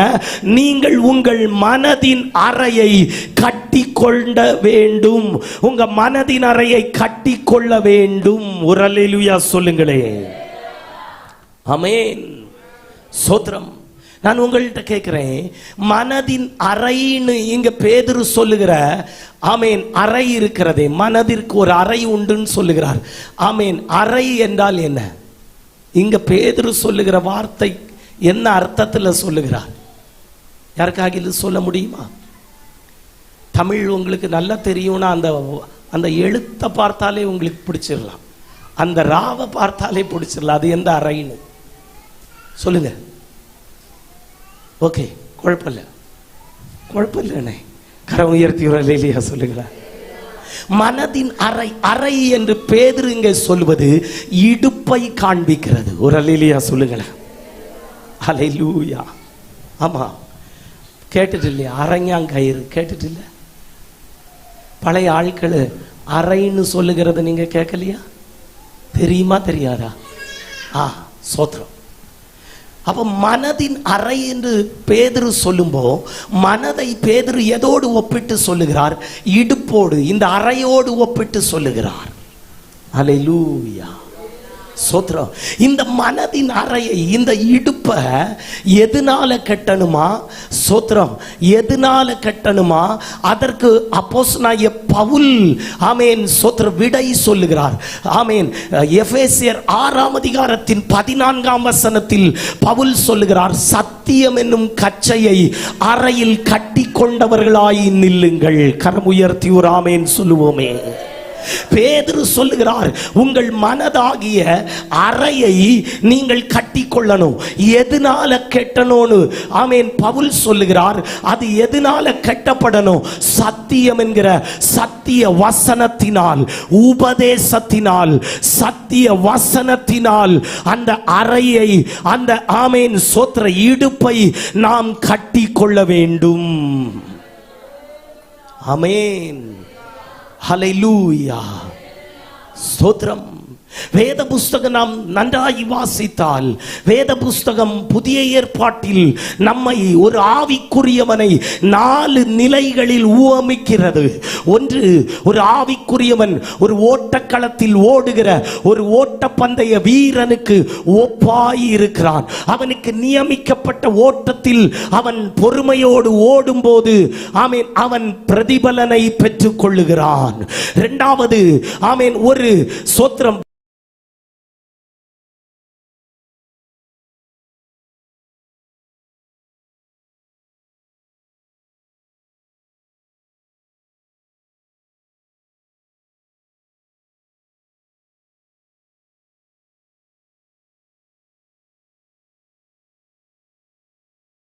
கடலில் பிரயாணம் பண்ணும்போது சில நேரங்களில் அந்த கப்பல் பாதாள பரியந்தம் தாழ்ந்து போகும். ஆமே, சில நேரங்களில் அலைகள் வெளிப்படும் போது அந்த கப்பல் வான பரியந்தம் உயரும். ஆமேன் சோத்ரம். அதுபோல ஒரு ஆவிக்குரியவனுடைய வாழ்க்கை இருக்கிறது. நாலாவது ஆமேன் சோத்ர வசனம் சொல்லுகிறது, ஒரு ஆவிக்குரியவன் ஒரு யுத்த களத்தில் நிற்கிற ஒரு யுத்த வீரனுக்கு ஒப்புமையாயிருக்கிறான்.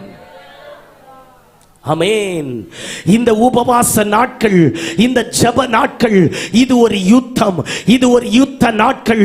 உங்களுக்கு விரோதமாய், உங்க ஆவிக்குரிய வாழ்க்கைக்கு விரோதமாய் வெளிப்படுகிற சாத்தானிய மண்டலங்களோடு, ஆவியின் மண்டலத்தில் உங்களுக்கு விரோதமாய் செயல்படுகிற துஷ்ட அதிகாரங்களோடு இந்த நாட்களில் ஆமென் யுத்தம் செய்து போராடி ஜெயம் எடுக்கும்படி ஆண்டவர் நம்மை இதற்குள்ளே ஆயத்தப்படுத்திக் கொண்டிருக்கிறார்.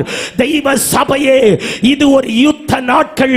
இந்த நாட்களில் நாம் அமைதியாய் இருந்தால் ஜெயம் பெற முடியாது. நாம் சாத்தானிய சக்திகளோடு நாம் ஆவியில் போராடுவதற்கு நாம் இந்த ராத்திரி தயாராக வேண்டும். ஆமென். ஒரு யுத்த களத்தில் நிற்கிற ஒரு ஆவிக்குரியவனை குறித்து சோத்திரம் ஆமென் பவுல் சொல்லுகிறார். ஆமென், அவன் ஹல்லேலூயா அணிந்திருக்க வேண்டிய, தரித்திருக்க வேண்டிய ஆயுதங்கள் உண்டு. அவன் எடுக்க வேண்டிய ஆயுதங்கள் உண்டு. ஆமென், எடுத்து போராட வேண்டியதை கையில் பிடித்திருக்கணும். ஹல்லேலூயா, தரித்திருக்க வேண்டிய ஆயுதங்களையும் அவன் தரித்திருக்க வேண்டும். அப்படி என்றால் மட்டுமே ஒரு யுத்த வீரன் யுத்தத்தில் ஜெயம் பெற முடியும். ஆமென். ஒரு யுத்த வீரன் எல்லாம் ஆமென் கையில் எடுத்து தரிக்க வேண்டியதெல்லாம் தரித்தாலும் சோத்திரம், இந்த அரைக்கச்சையை அவன் அணிந்து கொள்ளாவிட்டால், இந்த அரைக்கச்சையை அவன் அணிந்து கொள்ளாவிட்டால் என்ன நடக்கும் தெரியுமா? அவனுக்கு ஒரு மனசோடு நின்று யுத்தம் பண்ண முடியாது. ஹல்லேலூயா. நம்ம ஊர்ல நீங்க பாத்தீங்கன்னா சோத்திரம், இந்த மீன் எடுக்க போகிற அண்ணமாரி சிலர் இந்த இடுப்புல ஒரு தோர்த்தை இறுக்கி கட்டி இருப்பாங்க, பார்த்திருக்கிறீங்களா? சோத்திரம், அல்லேலூயா. அது ஏன் தெரியுமா? அவர்கள் எதற்காக இறங்கி புறப்பட்டார்களோ அந்த வேலையை ஒரே முழு மூச்சாய் செய்து முடிக்கிற வரைக்கும் அந்த தோர்த்து அவங்க இடுப்புல தான் இருக்கும். அல்லேலூயா. இந்த அரைக்கச்சை எதற்கு தெரியுமா? சோத்திரம், ஆமென். ஒரு யுத்த வீரன் யுத்தம் செய்து முடிக்கும் வரைக்கும் அவன் மற்றொன்றையும் குறித்து யோசிக்காமல், அவன் தெளிந்த புத்தியிலிருந்து பின்வாங்காமல், அவன் முழு மூச்சோடு, அல்லேலூயா, முழு கவனத்தோடு தன்னை எதிர்த்து வருகிற சத்துருவின் கூட்டங்களை, ஆமென், எதிர்த்து போராடி ஜெயிப்பதற்காகவே இந்த அரைக்கச்சையை கர்த்தர் தந்திருக்கிறார். அல்லேலூயா. இந்த அரைக்கச்சையை யாருக்கு வெளிப்படுகிறதோ, ஆமென், நான் விசுவாசத்தோடு சொல்லுகிறேன், அவர்களுக்கு ஒரு யுத்தம் உண்டு. இந்த அரைக்கச்சை யார் அணிந்திருக்கிறார்களோ, ஆமென், அவர்கள் புறப்பட வேண்டிய ஒரு வேளை வந்திருக்கிறது. கச்சையை கட்டி கொண்டவர்களாய் நில்லுங்கள் என்று சொல்லும் போது ஒரு, ஆமென், ஒரு புறப்படுதல் உண்டு. பஸ்காவை ஆசரிக்கும் போது அரைக்கச்சையை கட்டினவர்களாய், கையிலே தடியை பிடித்தவர்களாய் அவர்கள் நின்று, ஆமென், அந்த பஸ்காவை புசித்தார்களே. எதற்கு தெரியுமா? எகிப்து என்கிற அந்த பாவ உலகத்தை விட்டு அவர்கள் பிரயாணம் பண்ணுவதற்கு அந்த அரைக்கச்சையை கர்த்தர் அவர்களுக்கு கொடுத்திருந்தார். இந்த ராத்திரி தெய்வ சபையே, நீ தெளிந்த புத்தியாய் நீ தெய்வ சந்நிதியில் நிலை நிற்கணுமோ, ஒரு அரைக்கச்சை உனக்கு தேவை. அப்போஸ்தலனாகிய பேதுரு சொல்லுகிறார், உங்கள் அறைகளில் நீங்கள் கச்சையை கட்டி கொண்டவர்களாய் நில்லுங்கள். ஆமென். பலருக்கும் அந்நிய பாஷை உண்டு, பலருக்கும் ஆராதனை உண்டு, பலருக்கும் தெரியாத வசனங்களே இல்லை. ஆனால் வாழ்க்கையிலே பல நேரங்களில் விழுந்து போகிறார்கள். வாழ்க்கையிலே ஆவிக்குரிய ஜீவிதத்தில் பல நேரங்களில் தோற்று போகிறார்கள். காரணம் என்ன தெரியுமா? இந்த மனதின் மண்டலம், இந்த மனம் என்கிற, ஆமென், அறை, ஆமென், தேவ வசனத்தினால் அது கட்டப்படவில்லை. தேவ வசனத்தினால் அது கண்ட்ரோல் செய்யப்படவில்லை. ஹல்லேலூயா. பலரையும் தெளிந்த புத்தியுள்ளவர்களாய் இராமல் பண்ணுவதற்கு சத்ரு, ஹல்லேலூயா, என்ன செய்கிறான்? மனதின் மண்டலத்தை தொடுகிறான். சிந்தைகளில் பலரும் வீணராகி போகிறார்கள். சிந்தைகளில் பலரும், ஆமென், அசுத்தமாகி போகிறார்கள். சோத்திரம்.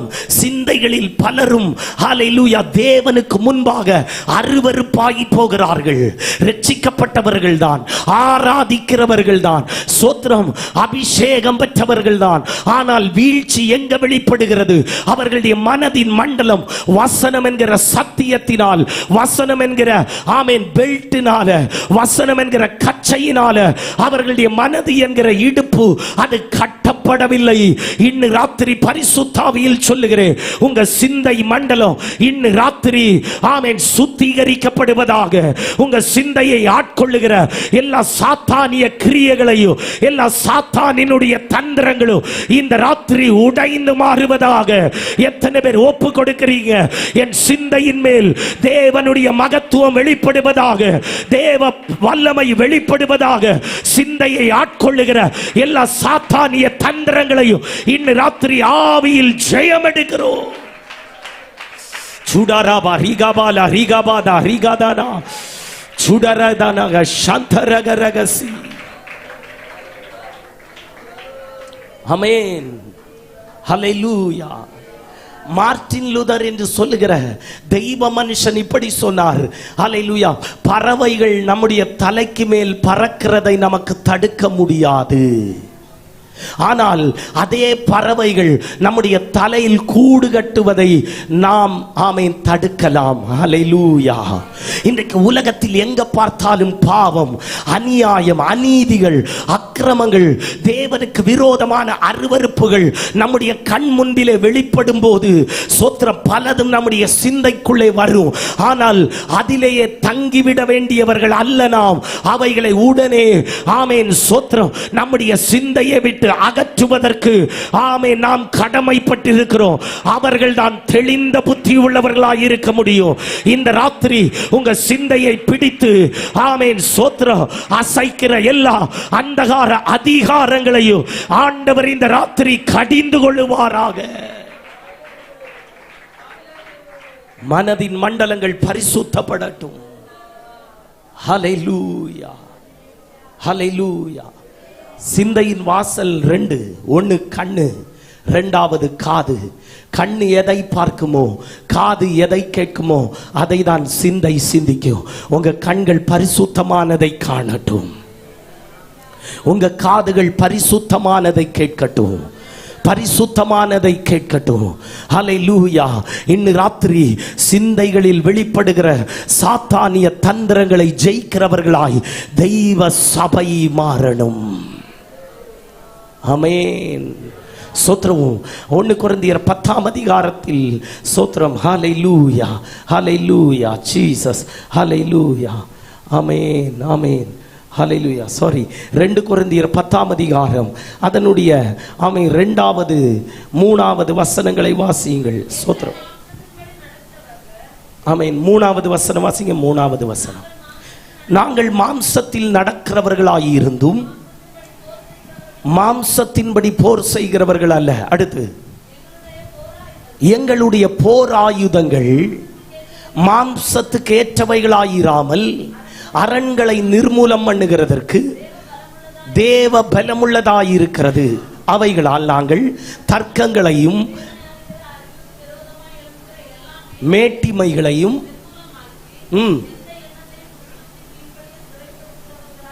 ஆமேன். கரம் உயர்த்தி ஒரு அல்லேலூயா சொல்லுங்களேன். ஹலோ, இங்க என்ன சொல்லப்படுகிறது? எங்களுடைய போராயுதங்கள் அவைகள் மாம்சத்திற்குரியவைகள் அல்ல, அவைகள் ஸ்தோத்திரம் ஆமென் ஸ்தோத்திரம் அவைகள் ஆவிக்குரியவைகள். அவைகள் சாத்தானிய அரண்களை, சாத்தானிய வல்லமைகளை, சாத்தானினுடைய கோட்டைகளை அது தகர்ப்பதற்கு அது ஆமென் சக்தி உள்ளவைகளாய் பலன் உள்ளவைகளாய் இருக்கிறது. ஆமென். ஆண்டவர் நமக்கு இந்த ஆவிக்குரிய யுத்தத்தில் போராடுவதற்கு தந்திருக்கிற அந்த ஆயுதத்தை குறித்து வசனம் சொல்லுகிறது. அது ஆவிக்குரிய ஆயுதம். அந்த போராயுதம் சாதாரணமானதல்ல, அது மாம்சத்திற்குரியதல்ல, அது ஆமென் ஸ்தோத்திரம் ஆவிக்குரிய போராயுதம். இந்த ஆவிக்குரிய போராயுதத்தால் நாங்கள் ஆமென் சாத்தானினுடைய கோட்டைகளை அல்லது அரண்களை நாங்கள் தகர்த்து நாங்கள் ஜெயம் எடுக்கிறவர்களாய் இருக்கிறோம். ஆமென். ஆனால் பல நேரங்களில் என்ன நடக்கிறது தெரியுமா? சாத்தான் ஹல்லேலூயா தந்திரத்தினால் நம்முடைய மனதை கெடுத்து நம்முடைய தெளிந்த புத்தியை இல்லாமலாக்கி நமக்குள்ளே தர்க்கங்களை கொண்டு வருகிறான். ஹல்லேலூயா. சபைக்குள்ளே தர்க்கங்களை கொண்டு வருகிறான், குடும்பங்களுக்குள்ளே தர்க்கங்களை கொண்டு வருகிறான், மேட்டிமையை கொண்டு வருகிறான். வசனம் சொல்லுகிறது ஆவியில் எளிமை உள்ளவர்கள் சோத்ரம், ஆனால் சிலர் ஆவியில் மேட்டிமை உள்ளவர்கள். அதனால எந்த எண்ணத்தையும் அவர்களுக்கு கீழ்ப்படுத்த முடியல. சிலருக்கு எதை எடுத்தாலும் தர்க்கம் தர்க்கம் தர்க்கம் தர்க்கம். சபைக்குள்ள பாஸ்டர் சொல்லுவாங்க 14 நாள் சோத்திரம் மீட்டிங் நடத்துவதற்கு, உபவாசம் வைக்கிறதற்கு எனக்கு ஏவுதல். சோத்திரம். இப்ப மனசுக்குள்ள ஒரு மாதிரி புழுங்கிட்டே இருப்பாங்க. அடுத்தது பாசு ஒரு 2 மாசம் கழிச்சு அடுத்த அறிவிப்பு, ஒரு 21 நாள் உபவாசம் வைக்கணும்னா ஆவியானவர் ஏவுதல் தருகிறார். அப்ப வந்து கேட்பாங்க, பாச அன்னைக்கு 14 நாள் நடத்துனது போதாதா, உங்களுக்கு தான் எப்பவும் ஏவுதல் வருமா? சோத்திரம். நீங்க அப்படி இல்லை, அதுக்காக சோத்திரம். அல்லேலூயா. பவுல் சொல்லுகிறார் சோத்திரம், சபை ஆமென் தர்க்கம் பண்ணுவதற்குரியதல்ல, சபை வாக்குவாதம் பண்ணுவதற்குரியதல்ல. வாக்குவாதம் பண்ணுகிறது சபைக்கு பழக்கம் இல்ல. ஆமென். ஹல்லேலூயா. தர்க்கம் வருகிறதுனாலே புரிஞ்சுக்கணும், இது மனது மண்டலத்தில் தெளிந்த புத்தி இல்லாம இருக்குதுன்னு புரிஞ்சுக்கிடணும். ஹல்லேலூயா. அடுத்தது வசனம் சொல்லுகிறது மேட்டிமை. மேட்டிமை. நான் எங்க சபையை சொல்லுகிறேன் பாஸ்டர், எங்க சபையை சொன்னா குழப்பம் இல்லையே. சிலர் ஆவியில் ஏவப்பட்டவர்கள் ஜெபிங்கன்னா ஜோம் பண்ண மாட்டாங்க, எங்க சபையை சொல்றேன். ஆனா சோத்திரம் அப்படி சொல்லுமோ பாவப்பட்ட ஏதோ பாட்டிமார் ஜோம் பண்ணுவாங்க. சோத்திரம் பேரை சொல்லி பாருங்க. இந்த பேர் எடுத்து யாருக்கு பேர் எடுத்து சொல்றோமோ சோத்ரா அவங்க ஜோமன்னா பரலோகமே இறங்கி வர்ற மாதிரி ஜெபிப்பாங்க. ஆனா ஆவியில் ஏவப்பட்டவர்கள் ஜெபிங்கன்னா ஜெபிக்க மாட்டாங்க, பேர் சொன்னாதான் ஜெபிப்பாங்க. நான் உங்களை சொல்லலை, எங்க சபையை சொல்றேன். ஹல்லேலூயா. இதான் மேட்டிமை. இச்சல சகோதரிமார் உண்டு, சோத்திரம் இருந்து ஜோமனுவாங்க. கர்த்தாவே என் கணவர் இறைச்சியும் வீட்டுக்காரர் இறைச்சியும் வீட்டுக்காரர் இறைச்சியும். ஆண்டவர் ஜெபத்தை கேட்டு ஆண்டவர் ரட்சித்து இருப்பாரு. சோத்திரம் அல்லேலூயா. 2-3 வாரம் அவர் கூட சபைக்கு வந்திருப்பார். எல்லாத்துக்கும் சந்தோஷம். சோத்திரம் உங்களுக்கும் சந்தோஷம், எங்களுக்கும் விசேஷித்த சந்தோஷம். சோத்திரம் அல்லேலூயா. இந்த சகோதரிமாருக்குள்ள வர்ற மேட்டிமையை சொல்றேன். அவரு சோத்திரம் கொத்த வேலையும் பார்த்து சாயங்காலம் 6 மணி கழியும்போ வீடு வந்து சேருவார். வீட்டில் வந்து முகத்தை கழுவிட்டு சோத்திரம் ஒரு டீயை போட்டு தானி கேட்டுக்கிட்டு அதில் இருக்குமோ சோத்திரம் அவர் கை சும்மா இருக்காது, அந்த ரிமோட்டை கையில் எடுக்கும். ரிமோட்டை எடுத்து இந்த டிவியில் அப்படியே ஆன் பண்ணுவாங்க. அடுக்கலைக்க நின்று அக்கா ஓடி வந்து சோத்திரம் ரிமோட்டை பறிச்சு இங்கே வச்சுட்டு சோத்திரம் அல்லேலூயா பைபிள் எடு பைபிள் எடு பைபிளை எடுத்து படியும். சோத்திரம் அல்லேலூயா. இவர் பாப்பாரு. சோத்திரம் 2-3 வாரமா தானே இந்த பிரச்சனை.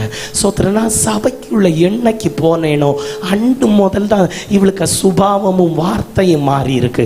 சோத்திரம் அவர் சொல்லுவாரு, சோத்திரம் இனி நீயும் போகக்கூடாது, நானும் வர மாட்டேன். அல்லேலூயா.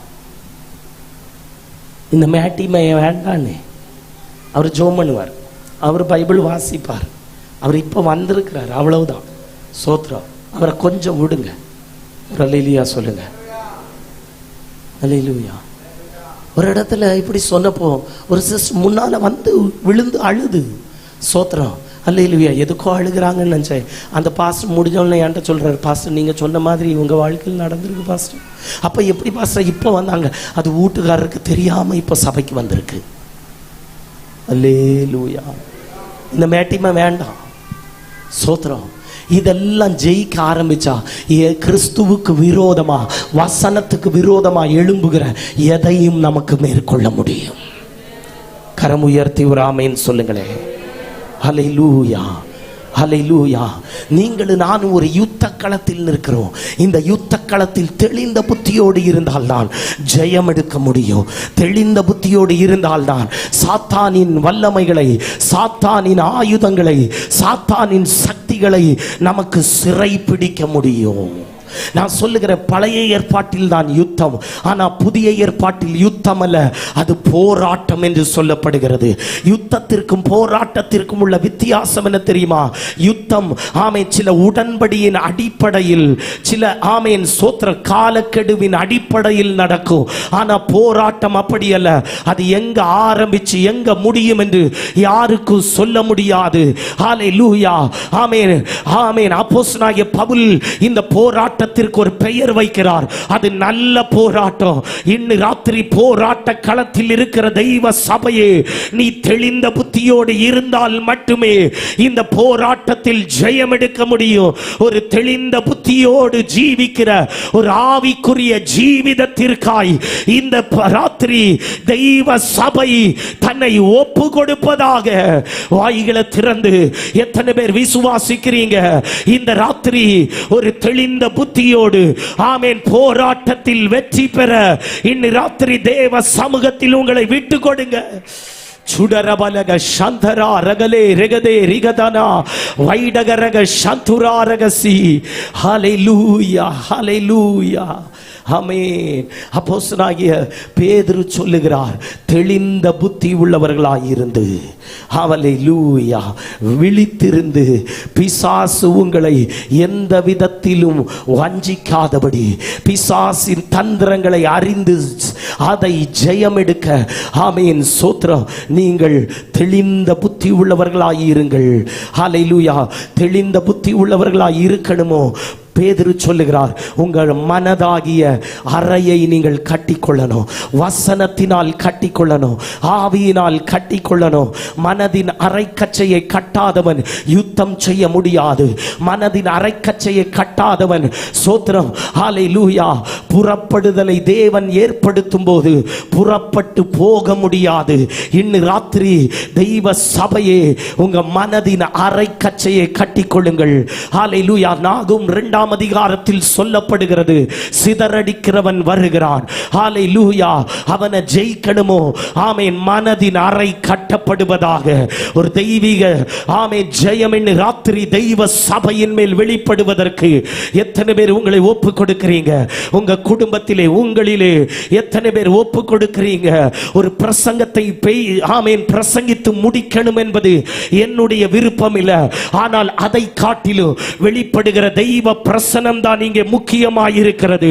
தெய்வீக விடுதலை தான் முக்கியமாயிருக்கிறது. இந்த ராத்திரி எத்தனை பேர் விசுவாசிக்கிறீங்க? இந்த வசனத்தின் விடுதலை என் மேல வெளிப்படணும், என் குடும்பத்தின் மேல வெளிப்படணும், என் பிள்ளைகள் மேல வெளிப்படணும், என் தேசத்தின் மேல் வெளிப்படணும், என் சபையின் மேல் வெளிப்படணும். நாளுகளாய் உன்னை ஆமென் உடைத்தெறிய வாதிக்கிற சாத்தானிய மண்டலங்கள் இன்று ராத்திரி அவிழ்ந்து மாறணும். ஹல்லேலூயா. அப்படி ஒப்பு கொடுக்கிறவர்கள் தெய்வ சந்நிதியில் எழுமி நிற்போமா? எழுமி நிற்போமா? யாரும் வேடிக்கை பார்க்கிறவர்களா இங்கே நிற்க வேண்டாம். வாய்களை திறந்து கண்களை மூடி இந்த 10வது நாள் ஜெபத்திலே வந்திருக்கிற தெய்வ பிள்ளைகளே, வாய்களை திறந்து கண்களை மூடி இந்த ராத்திரி ஆண்டவரை நோக்கி ஆமே துதிக்க ஆரம்பிங்க, துதிக்க ஆரம்பிங்க. அந்நிய பாஷை உள்ளவர்கள் அந்நிய பாஷைகளில் துதிக்க ஆரம்பிங்க. ரே தேலேபே சாந்தரா ரகலே ரெகதே வைடக ரக சந்துரா ரகல் கடக ரகசி. குடும்பங்களுக்கு விரோதமாய் வாதிக்கிற, குடும்பங்களுக்கு விரோதமாய் போராடுகிற எல்லா அந்நிய அதிகாரங்களையும், எல்லா ஏசபேலிய சக்திகளையும் இன்று ராத்திரி நாங்கள் ஆவியில் ஜெயம் எடுக்கிறோம். ஆவிக்குரிய ஜீவிதங்களுக்கு விரோதமாய் சவால் விடுகிற எல்லா அந்தகார மண்டலங்கள் உடையப்படுவதாக. இது ஒரு யுத்தம், இது ஒரு யுத்தம். நீ பேசுகிற அந்நிய பாஷை ஒரு யுத்தம், நீ சொல்லுகிற ஸ்தோத்திரம் ஒரு யுத்தம். ஹல்லேலூயா. இது சும்மா இருக்க வேண்டிய நேரம் அல்ல, இது யுத்தம் பண்ண வேண்டிய வேளை, இது யுத்தம் பண்ண வேண்டிய வேளை, இது யுத்தம் பண்ண வேண்டிய வேளை. சில குடும்ப வாழ்க்கைக்கு விரோதமாய் எழும்பி வருகிற எல்லா துஷ்ட அதிகாரங்களையும் இன்று ராத்திரி சிறைப்படுத்துகிற ஒரு அபிஷேகம் இதற்குள்ளே இறங்கி வியாபரிக்கிறது. பெற்றுக்கொள், பெற்றுக்கொள். அகினி தொடுகிறது, அகினி தொடுகிறது, அகினி தொடுகிறது, அகினி தொடுகிறது. சில குடும்பங்களை உடைத்தெறிய நினைக்கிற எல்லா சாத்தானிய தந்திரங்கள் இன்று ராத்திரி உடையப்படுகிறது. அகினி, அகினி, அகினி. வாய்களை திறந்து, வாய்களை திறந்து அந்நிய பாஷை உள்ளவர்கள் அந்நிய பாஷைகளில், அந்நிய பாஷைகளில் ரே தேலேபே சாதா ரக ரக லீப ரக சந்தரா ரகலே ரகதே வைடக ரகதே ரிகலே ரிகதே. பெற்றுக்கொள். அகினி, அகினி, அகினி. இன்று ராத்திரி விடுதலைகள் வெளிப்படுவதாக, அற்புதங்கள் வெளிப்படுவதாக, ஆமென் ஆமென், அடையாளங்கள் வெளிப்படுவதாக. ஆவிக்குரிய ஜீவிதத்தில் தோற்று போன நிலைமையில் இருந்து இன்று ராத்திரி ஒரு ஜெயம் வெளிப்பட்டு வருவதாக, ஒரு ஜெயம் வியாபரிப்பதாக. ஹல்லேலூயா, ஹல்லேலூயா, ஹல்லேலூயா, ஹல்லேலூயா, ஹல்லேலூயா. ஆமென். இன்று ராத்திரி கர்த்தாவே அற்புதங்கள் நடப்பதாக, அற்புதங்கள் நடப்பதாக, அற்புதங்கள் நடப்பதாக. ஹல்லேலூயா, ஹல்லேலூயா. ஆமென். ஸ்தோத்திரம், ஸ்தோத்திரம். ஹல்லேலூயா, ஹல்லேலூயா, ஹல்லேலூயா. இன்று ராத்திரி சுகம் இல்ல, எனக்கு வியாதிப்பட்டு இருக்கிறேன், எனக்காக ஜெபியுங்கள் சொல்லுகிறவங்க உங்க கைகளை உயர்த்துங்க. ஹல்லேலூயா. எனக்கு வியாதியாய் இருக்கிறது, ஆமென், நான் வியாதிப்பட்டு இருக்கிறேன், எனக்காக ஜெபிக்கணும்னு சொல்லுகிறவங்க உங்க கைகளை உயர்த்துங்க. ஹல்லேலூயா. பிரச்சனைகளோடு நிக்கிறேன், எனக்காக ஜெபிக்கணும்னு சொல்லுகிறவங்க கைகளை உயர்த்துங்க. இன்று ராத்திரி உங்க கைகளை தொடுகிற ஒரு அபிஷேகம் இறங்கி வருகிறது. உங்க சரீரத்தின் மேல் இருக்கிற அந்த வியாதியின் கட்டை மாற்றுகிற ஒரு அபிஷேகம் இறங்கி வருகிறது. ஒரு தெய்வீக வல்லமை இறங்கி வருகிறது. பிரச்சனைகளோடு, வருத்தங்களோடு, பிரயாசத்தோடு நிற்கிறவர்களை தொடுகிற தெய்வ கரம் இறங்கி வெளிப்படுகிறது. ஹல்லேலூயா. இயேசு கிறிஸ்துவின் அதிகாரமுள்ள நாமத்தில் இந்த இடத்தில் பிரச்சனைகளோடு கை உயர்த்தினவர்கள், வியாதிகளோடு கை உயர்த்தினவர்கள் இந்த ராத்திரி விடுவிக்கப்படுவார்களாக. இவர்கள் இங்கே துதிக்கும் போது, இங்கே ஆராதிக்கும் போது, இவர்களுடைய சரீரங்களில், இவர்களுடைய வீடுகளில், இவர்களுக்குரியவர்கள் இப்போதே அற்புதம் நடப்பதாக. கரங்களை தட்டி விசுவாசிக்கிறவர்கள் கரங்களை தட்டி வாய்களை திறந்து அந்நிய பாஷைகளில் சுடரபலக சபலக ரகதியாரகசி. ஹல்லேலூயா, ஹல்லேலூயா.